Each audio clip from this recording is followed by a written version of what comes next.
Jaz mislim, da je to katalonski voditelj Puigdemont.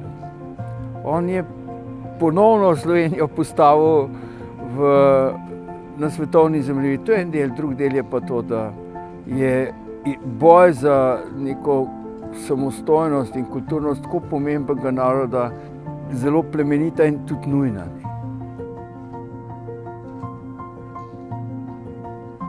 Osebno si ga bom zapomnil po tem, da sem dobil 2 vnuka, po tem, da sem bil nagrajenec mesta Ljubljane za 32 let ravnateljevanja, pa to, da sem zdaj izdal 14. roman Slepe miši. To je za mene osebno izjemno lepo leto. Zelo težko bi karkoli želel posebnega, ker so v resnici želje izpolnjene, samo da mi tega ne vidimo. Jaz mislim, da Slovenci živimo v zlati dobi in v zlatem okolju in to moramo vedeti.